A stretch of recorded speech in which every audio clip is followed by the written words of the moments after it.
Let's be honest, most people lose their data analyst interview not because they are lacking the skills, but because they can't explain their project in a way that actually connect with the interviewers. Hello everyone, welcome back to my YouTube channel. My name is Mukesh and I have been data analyst for more than 5 years in this industry. I have worked different domain like energy sector, supply chain domain and retail sector and finance sector.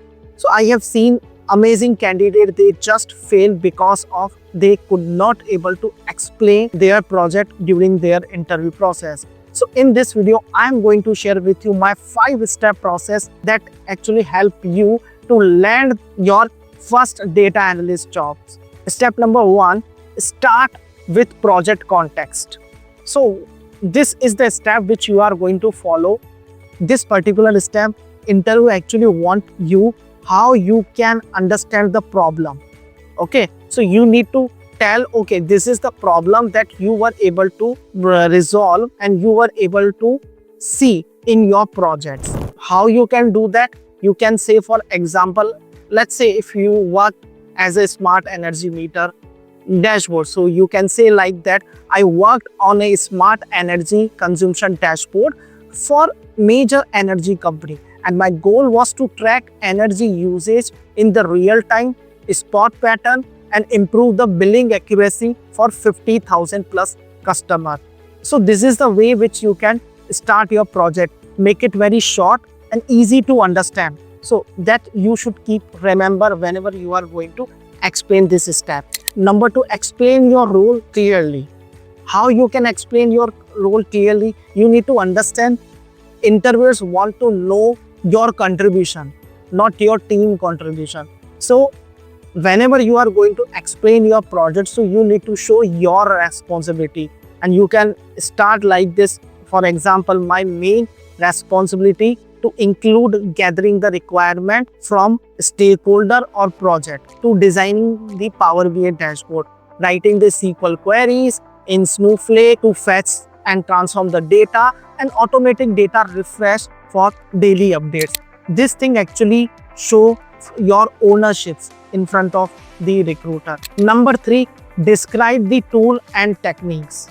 So this is also very important. This actually show your technical skill set and how you can deliver your technical skill set in the form of the actions. So you need to say, for example, I use SQL for data extractions and transformation for Power BI for visualization, and using Alteryx or Python, whatever the tool that you have to use for your automation, right? And you can say, okay, I choose Power BI because they were already familiar. So that actually reduce the training time. So this is the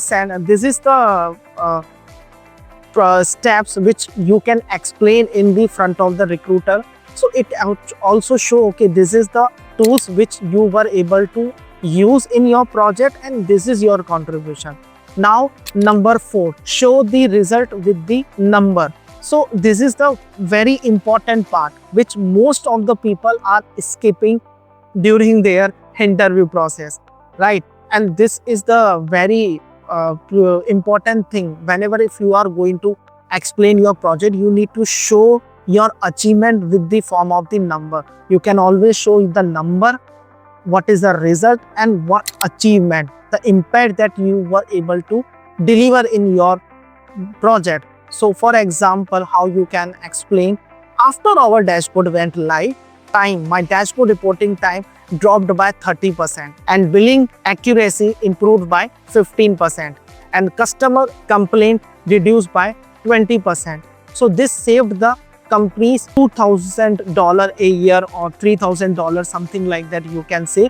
So that's the kind of the things that make them to think about your profile. Okay, this person actually deliver some result also, right? This person actually showing their impact also, that particular project.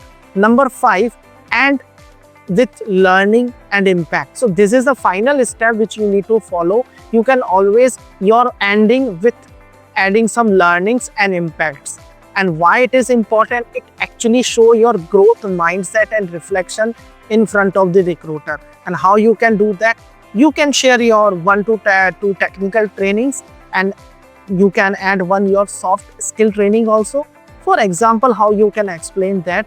For example, I learned how to optimize SQL queries for huge data set, and I also got to understand about how I can able to solve complex text code to the non-technical managers. So that actually made for me decision making more faster. So this is how you can leave your strong final impression in front of the recruiter. If you have found this video is really helpful for you, hit the like button, subscribe for more data analytics related career tips and guidance.